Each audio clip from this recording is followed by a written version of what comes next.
Hello students.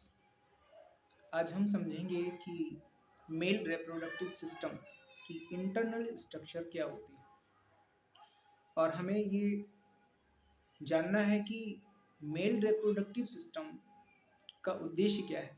तो students, male reproductive system का मुख्य उद्देश्य स्पर्म का प्रोडक्शन करना है। स्पर्म का प्रोडक्शन करना और स्पर्म्स को बाहर निकालना, यही मेल रिप्रोडक्टिव सिस्टम का मेन उद्देश्य है। और इसको करने के लिए बहुत सारी स्ट्रक्चर्स की ज़रूरत पड़ती है, यानी कि स्पर्म का प्रोडक्शन और उसे निकालना इतना आसान नहीं है। आज हम उसी पूरी प्रक्रिया को समझेंगे, जानेंगे कि किस तरीके से स्पर्म का प्रोडक्शन होता है और किस तरीके से वो स्पर्म्स बाहर निकलते हैं। तो आइए जानते हैं मेल रिप्रोडक्टिव सिस्टम के बारे में। देखिए स्टूडेंट्स, मेल रिप्रोडक्टिव सिस्टम में जो सबसे बेसिक चीज जानने वाली चीज है वो है आपकी टेस्टिस। देखो, मेल रिप्रोडक्टिव सिस्टम में बच्चों दो टेस्टिस होते हैं, एक लेफ्ट एक राइट, एक लेफ्ट और एक राइट, दो टेस्टिस होते हैं। ये जो टेस्टिस होते हैं यही स्पर्म के प्रोडक्शन का काम करते हैं। स्पर्म का जो प्रोडक्शन होता है वो इन्हीं टेस्टिस के अंदर ही होता है। लेकिन ये सब इतना सिंपल नहीं है जितना हम सोचते हैं कि अरे बहुत जल्दी स्पर्म का प्रोडक्शन हो जाएगा, ऐसा नहीं है। इसके प्रोडक्शन में बहुत सारी अदर स्ट्रक्चर्स जो होती हैं वो पार्ट लेती हैं। देखिए, इस डायग्राम में आपको साफ दिख रहा होगा कि जो टेस्टिस हैं, यहाँ पे वृषण है, जिनके लिए हिंदी में वृषण बोलते हैं। ये जो टेस्टिस हैं ये एक नली से जुड़े हुए हैं और इस नली को हम बोलते हैं शुक्र वाहिनी या वास डिफरेंस बोलते हैं। ये जो जुड़ी हुई है, यहाँ से देखो, इसी नली से ध्यान से देखने पर आपको दिखेगा, यहाँ पर ये देखो दो थैलीनुमा संरचनाएं यहाँ पे जुड़ी हुई हैं। इनके लिए हम बोल देते हैं क्या, शुक्राशय बोलते हैं, सेमिनल वेसिकल बोलते हैं, सेमिनल वेसिकल। और ये जब ये आगे की तरफ जाती हैं तो आप देख रहे हो कि इसके ऊपर जो होता है ये एक मूत्राशय। मूत्राशय में मूत्र इकट्ठा होता है, यहाँ पर यूरिन इकट्ठी होती है। इनको इकट्ठा करने के लिए यहाँ पर होती है मूत्र वाहिनियां, जो कि लाके यूरिन को यहाँ पे इकट्ठी करती हैं और जो यूरिन जो होती है वो यहाँ पर खुलती है। यहाँ से और नीचे तक का जो भाग होता है इसके लिए यूरेथ्रा बोलते हैं। यहाँ से और नीचे तक का जो भाग है इसे यूरेथ्रा बोलते हैं।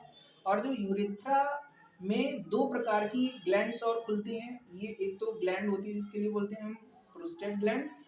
ये इसके द्वारा जो स्राव निकलता है यूरेथ्रा में निकलता है। ऐसे ही देखो, कॉपर ग्रंथि जो होती है, कॉपर ग्लैंड जो होती है, वो भी अपना स्राव जो होती है वो यूरेथ्रा में ही डालती है बच्चों। तो यहाँ पर आपको ये नहीं समझना पड़ेगा, ये तो सब एक स्पर्म को ले जाने की संरचनाएं हैं। स्पर्म को बनाने की जो संरचना है वो आपको मेन समझना है। वो आपको तभी समझ में आएगी जब आप इस टेस्टिस को बड़ा करके देखोगे या इसकी इंटरनल स्ट्रक्चर देखोगे। जब इस टेस्टिस की इंटरनल स्ट्रक्चर को देखते हैं बच्चों तो इसके अंदर हमें कुछ इस तरीके का शेप नजर आता है। ये जो यहाँ पर टेस्टिस दिख रहा है आपको, टेस्टिस दो होते हैं, एक तो इधर वाला एक इधर वाला, दो होते हैं टेस्टिस।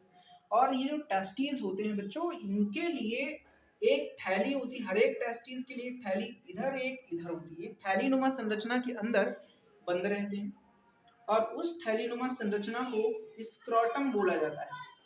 ठीक है, क्या बोला जाता है, स्क्रोटम बोला जाता है। अच्छा, जो यहाँ पर ये टेस्टिस जो होते हैं इस तरीके से जुड़े होते हैं, इस भाग के लिए बोलते हैं गुबर्निकुलम।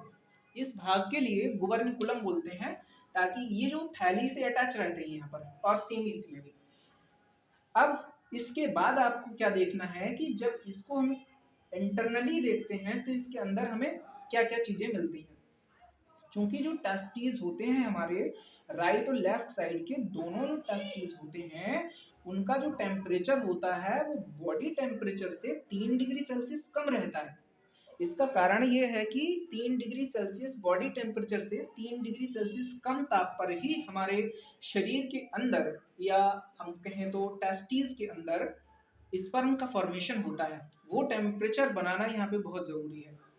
अब इसकी जो स्ट्रक्चर हम देख रहे हैं, इसके अंदर की स्ट्रक्चर यानी कि वृषण है, टेस्टिस के अंदर की स्ट्रक्चर ये रही, और इसी के लिए हम बोल सकते हैं कि जो स्पर्म का प्रोडक्शन स्थल है, प्रोडक्शन जो होता है पूरा पूरा यहीं पर होता है, इस टेस्टिस के अंदर ही होता है। अब देखिए, इस टेस्टिस को जब हम अंदर से देखते हैं तो हमें ये पता चलता है कि इसके अंदर बहुत सारे चैम्बर्स होते हैं इस तरीके के। कितने चैम्बर्स होते हैं? ये लगभग होते हैं 15 से लेके 20 तक चैम्बर्स होते हैं। ये जो चैम्बर्स होते हैं 15 से 20 चैम्बर्स, इन चैम्बर्स को सेमिनिफेरस लोब्यूल्स कहते हैं। ठीक है, बहुत अच्छी तरह से इस चीज को ध्यान रखना, इनके लिए बोलते हैं सेमिनिफेरस लोब्यूल्स बोलते हैं। तो सेमिनिफेरस लोब्यूल्स बोलते हैं ये 15 से लेके 20 तक के जो स्ट्रक्चर्स होते हैं इसके अंदर, उसके लिए बोलते हैं सेमिनिफेरस लोब्यूल्स। सेमिनिफेरस लोब्यूल्स के अंदर ट्यूब जैसी संरचनाएं होती हैं, जो कि मैंने यहाँ पे ग्रीन कलर से दिखाई हैं। यहाँ पर देखिए, इसके अंदर ट्यूब जैसी संरचनाएं होती हैं। तो बच्चों, इन ट्यूब जैसी जो संरचनाएं होती हैं उनके लिए बोलते हैं सेमिनिफेरस ट्यूब्यूल्स।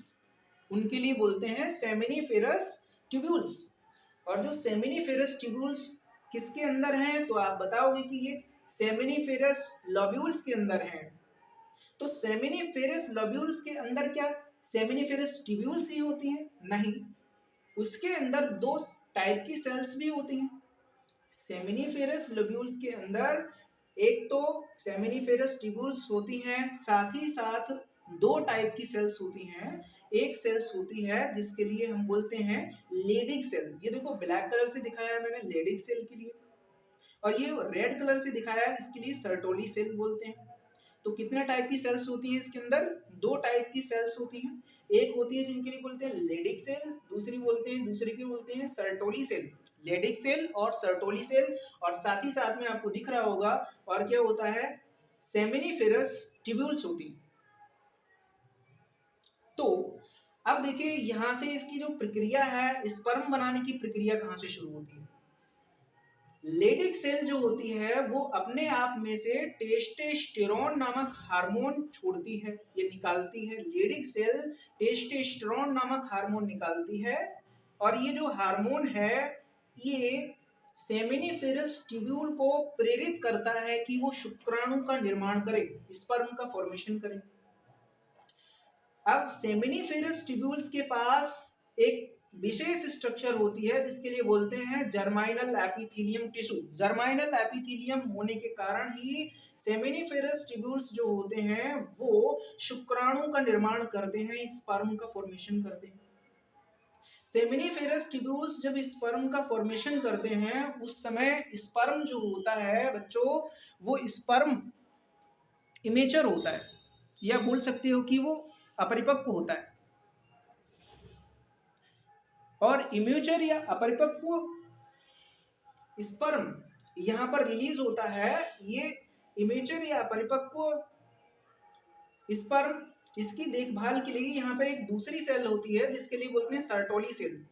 सर्टोली सेल की देख रेख में ये थोड़े से कुछ टाइम के बाद स्पर्म को यहाँ से उठाकर, यहाँ से स्पर्म को इस नेट लाइक स्ट्रक्चर आपको दिख रही होगी यहाँ पर, जिसमें बहुत सारी ट्यूब्यूल्स आपको दिख रही हैं। ये जो ट्यूब्यूल्स होते हैं ये स्पर्म को इस साइड में आगे की तरफ बढ़ा देते हैं। स्पर्म को इनके द्वारा आगे की तरफ बढ़ा दिया जाता है, और यहाँ तक का जो स्ट्रक्चर होता है जो कि नेट लाइक स्ट्रक्चर आपको दिख रहा है, जहाँ पे ट्यूब्यूल्स बहुत सारी इकट्ठे हैं, इसके लिए, इस पूरे भाग के लिए हम बोलते हैं रेटे टेस्टिस। इसके लिए बोलते हैं रेटे टेस्टिस। अभी जो रेटे टेस्टिस जितने भी, मतलब यहाँ पर जो भी स्ट्रक्चर्स हैं, ट्यूब्यूल्स जितने भी हैं, ये सब जुड़कर एक मोटी यहाँ पे यहाँ से यहाँ तक की जो संरचना बनाती है उसके लिए वास इफ्रेंस कहते हैं। वास इफ्रेंस के बाद आगे की जो नली होती है वो काफी घुमावदार होती है। इस तरीके से ये काफी घुमावदार होती है ये नली, और ये लगभग 6 मीटर तक लंबी होती है। ये 6 मीटर तक जो लंबी नली होती है इसको एपिडिडाइमिस बोलते हैं बच्चों। इसके लिए क्या बोलते हैं? एपिडिडाइमिस बोलते हैं। ये 6 मीटर तक लंबी नली एपिडिडाइमिस कहलाती है। जब स्पर्म यहाँ से चलता है और आपको मैं बता चुका हूँ कि स्पर्म में अपने आप की कोई गतिशीलता नहीं है। हालांकि जो स्पर्म होता है वो आपको कुछ इस तरीके का दिखेगा। इसका जो हेड पार्ट होता है, नेक पार्ट होता है और एक होता है टेल पार्ट। इसका जो टेल पार्ट होता है शुरू शुरू में ये चलता नहीं है, इसके अंदर कोई मोटिलिटी नहीं होती है। बाद में इसमें मोटिलिटी आ जाती है। यहाँ से जब ये चलता है तो ये जब ये लास्ट में चलते चलते चलते लास्ट में जब यहाँ तक जाएगा तो इसके बाद जो स्पर्म होगा वो एक्टिव हो जाएगा। एक्टिव हो जाएगा का मतलब ये हुआ कि उसकी जो टैल होती है वो तैरने में सहायता करेगी, जिससे जो स्पर्म होते हैं वो तैरना शुरू कर देते हैं और उनमें स्वयं की एक्टिविटी, स्वयं की मोटिलिटी आ जाती है। अब इससे आगे की जो कहानी है, बस यहाँ तक मैंने ये बताया कि किस तरीके से ये जो टेस्टिस जो होते हैं उनका जर्माइनल एपिथेलियम में फॉर्मेशन होता है, किस तरीके से ये यहाँ से होते हुए बाहर निकलते हैं। अब ये बाहर का जो रास्ता है वो आप यहाँ पे देख सकते हो। ये सारी की सारी प्रक्रिया जो है वो एक टेस्टिस के अंदर यहाँ पर चल रही है। अब टेस्टिस जहाँ पे रिलीज हुआ, यहाँ पर रिलीज हुआ, बाहर निकला, ये वाली जो संरचना, इसके लिए बोलते हैं शुक्र वाहिनी। शुक्राणु को ले जाने वाली एक नली, इसके लिए बोलते हैं शुक्र वाहिनी। इंग्लिश में वास डिफरेंस बोला जाता है इसी के लिए। जब ये शुक्राणु आगे की तरफ बढ़ना शुरू करते हैं तो ये चलते चलते चलते चलते अपनी यात्रा, काफी यात्रा ये कर चुके होते हैं, तो इनमें हल्का सा वीकनेस या फिर इनके अंदर की जो एनर्जी है वो कम हो चुकी होती है। अब इनके अंदर की जो एनर्जी है, शुक्राणु के अंदर की जो एनर्जी है वो बढ़े, इसके लिए क्या होता है कि यहाँ पर शुक्राशय होता है, जिसके लिए बोलते हैं सेमिनल वेसिकल। क्या बोलते हैं बच्चों इसके लिए? इसके लिए बोलते हैं सेमिनल वेसिकल। सेमिनल वेसिकल अपने आप में से एक प्रकार का तरल पदार्थ छोड़ता है। ये तरल पदार्थ पीला, गाढ़ा, चिपचिपा और क्षारीय होता है। ये तरल पदार्थ कैसा होता है? पीला, गाढ़ा, चिपचिपा और क्षारीय होता है। इसके अंदर कुछ मात्रा में फ्रक्टोज होता है और इसी फ्रक्टोज का को ये जो यहाँ से स्पर्म गया है जिसके अंदर की एनर्जी कम हो चुकी है, इसी फ्रक्टोज को ग्रहण करके अपनी एनर्जी को ये बढ़ा लेते हैं। साथ ही साथ यहाँ पर जो क्षारीय पदार्थ है, आखिर में जब स्पर्म फ्री होगा, जब स्पर्म फ्री होगा तो उसके लिए वजाइनल फ्लूइड में जाना पड़ेगा।